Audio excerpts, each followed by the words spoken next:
hayotiga ta'sir qiluvchi omillardan asosiy globalizatsiya bo'lgan zamonda ta'sir qiluvchi omillardan asosan shovqin, boshqa faktorlardan shovqin bilan changlanish, ko'chadagi transport shovqinlari hamda boshqa omillarni nazarda tutsak, ushbu omillar hozirgi kunda shunaqa ta'sir qiladiki, inson u ta'sirni birdaniga sezmaydi.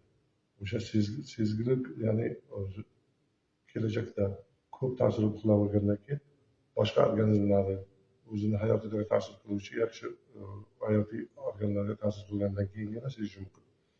O'shaning uchun bizning tashkilotimiz tomonidan hozircha Jomboy tumanimizda o'sha omillarni o'lchaydigan apparaturalar hozir mavjud emasligi sababli biz buga boshqarmamizning sanitariya gigiyena laboratoriyasi yordamida ularni ro'yxatdan chiqarib, ko'chalarda, shovqin chiqariladigan obyektlarda, atmosferani buzadigan obyektlarda o'lchovlar monitoring o'tkazib boramiz.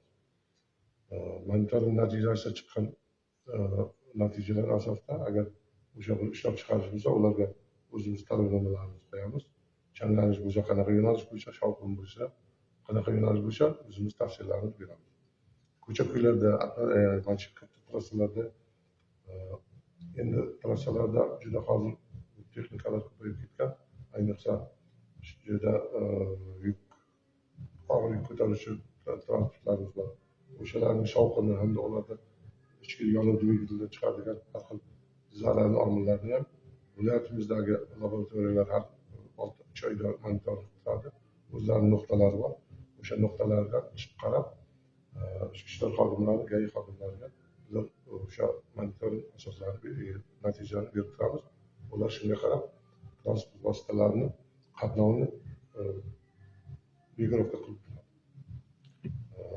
Yana bir asosiy omillardan hozirgi texnika rivojlangan, o'zimizda har bitta insonda, har bir xonadonda, yana ishlab chiqarish tashkilotlarida kompyuterlarimiz bor. Kompyuterlarimizdan tashqari qo'l telefonlarimiz bor. Ularni ham o'zidan chiqadigan elektromagnit maydonlari ta'sirini hozircha bizda hozir bitta shu viloyatimiz o'rganadi.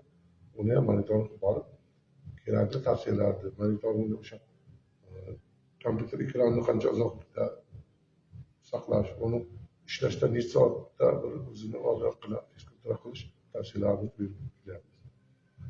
Agar yana bir savollaringiz bo'lsa, marhamat.